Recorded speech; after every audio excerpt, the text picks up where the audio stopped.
I should have turned the car around the moment I saw the perfectly manicured lawn, the towering columns of Monica's house, the kind of place that seemed designed to remind you exactly what you didn't have. Instead, I walked to the front door, pumpkin pies in hand, and rang the bell. Monica opened it before I could knock again, hair flawless, designer dress sharp enough to cut glass. "You're late," she said, eyes darting at my sweater. I wasn't, but of course, it didn't matter. I handed over the pies. "Put those in the kitchen. Caterers' desserts are taking the main stage, yours are just backup." Inside, the house buzzed with 20 impeccably dressed people. Jeff, her husband, moved smoothly between his parents and Monica's 4 children. The twins were already glued to their devices.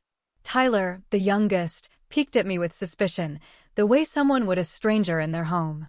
I stood holding my wine, feeling more like furniture than family. I thought about the 4 kids whose education I'd been financing for 4 years, $128,000 a year, every single cent. Monica had called me once, crying about tuition, pleading for help. One semester turned into another, automatic payments set up to Lakewood Academy. She never said thank you. She didn't need to. In her mind, the problem had solved itself. Dinner was announced. I sat at the far end of the table, beside Tyler, the 8-year-old who declared he only liked chicken nuggets. Monica's speech floated over the table like smoke. "I'm thankful for our beautiful family, for all our blessings." I bit my tongue. Her blessings were my bank account. The meal started, conversation buzzing around me.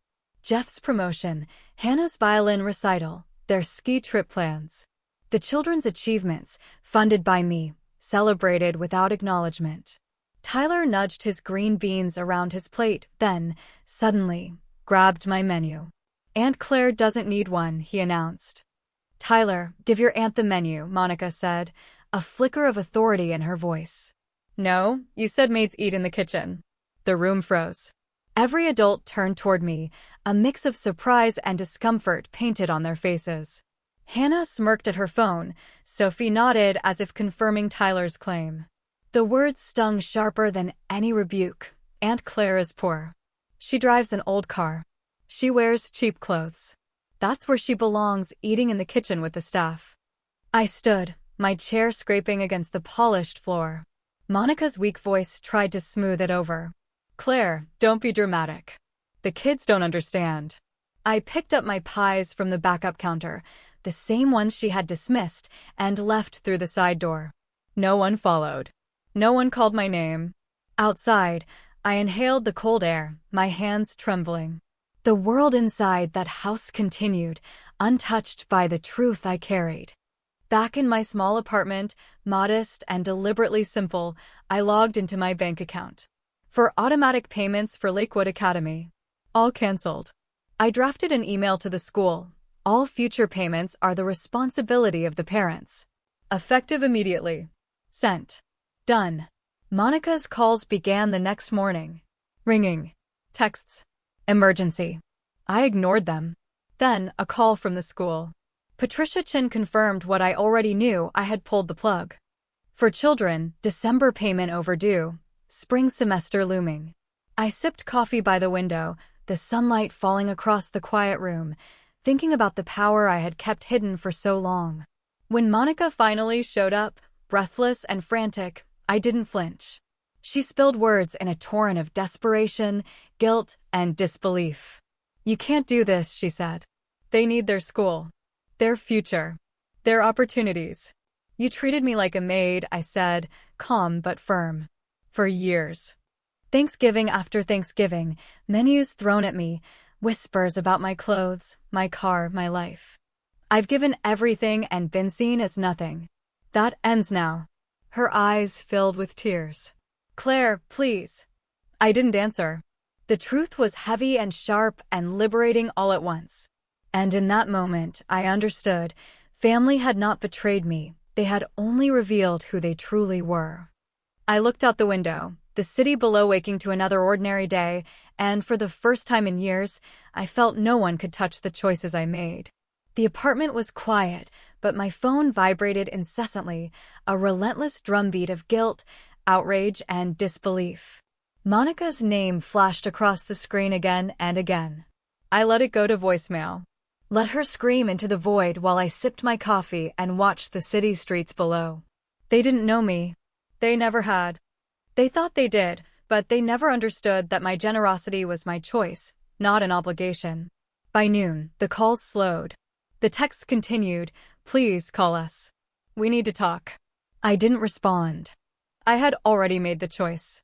For years of invisible labor, of pouring money into a family that treated me like invisible furniture, had ended.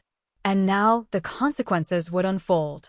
I spent the afternoon unpacking the freedom that came with that decision. I didn't have to calculate tuition payments, didn't have to worry about automatic withdrawals, didn't have to feel the quiet resentment that had been bubbling under the surface every time Monica brushed past me without acknowledgement.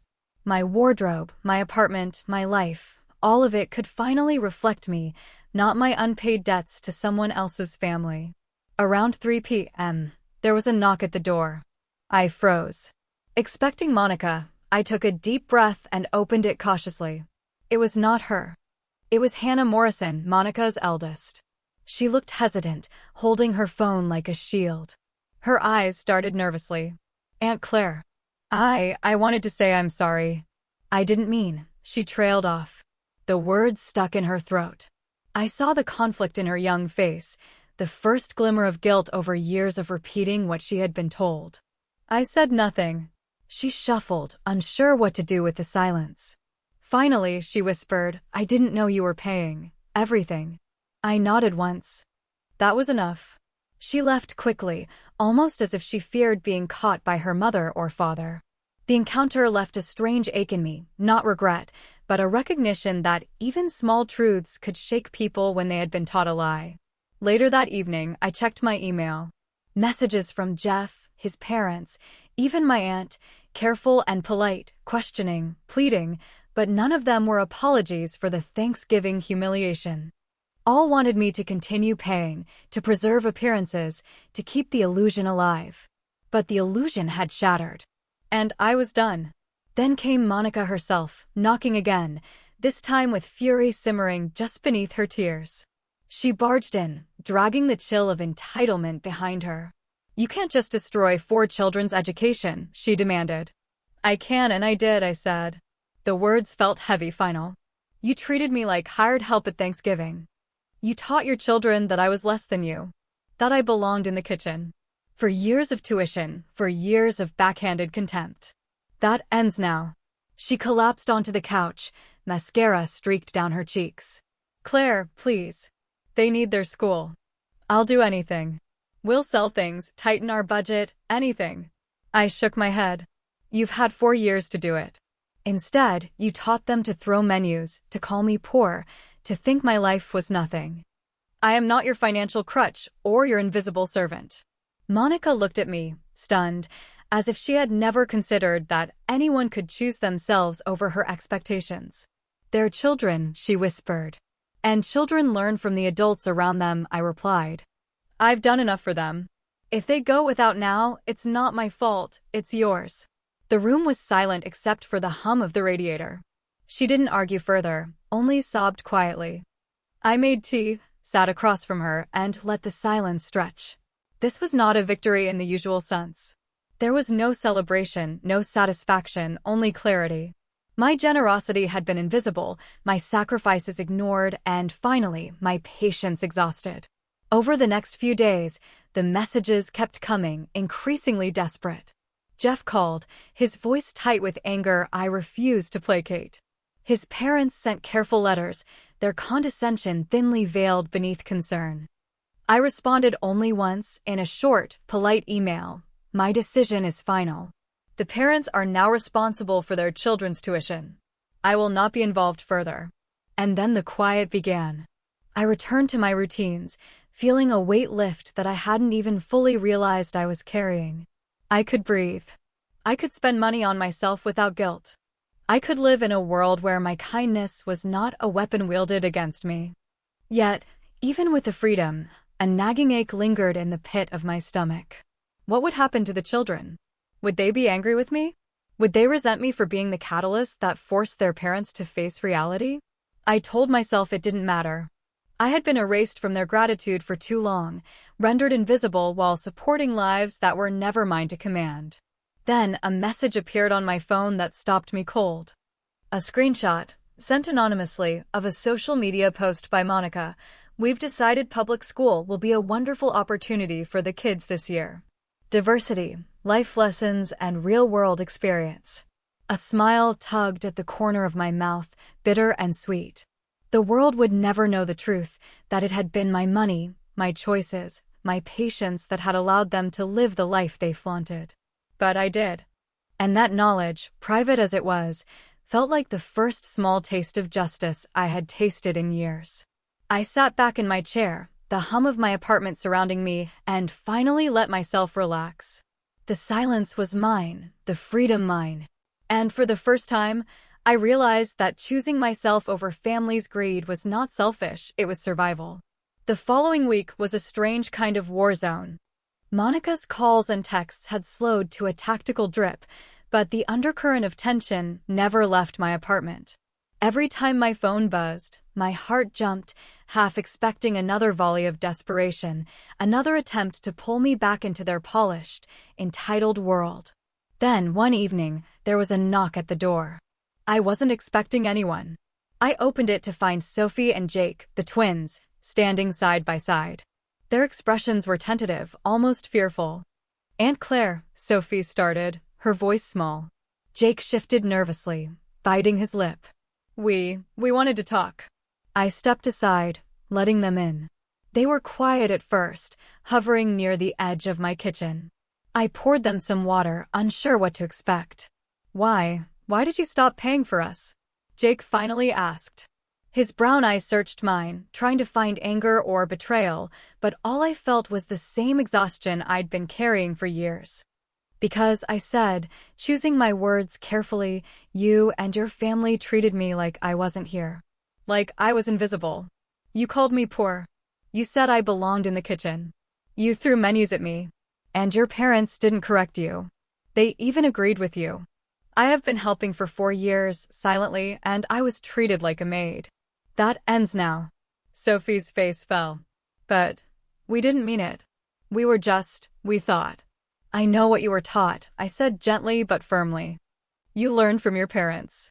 And now you're going to have to face the consequences of that. I can't protect you anymore.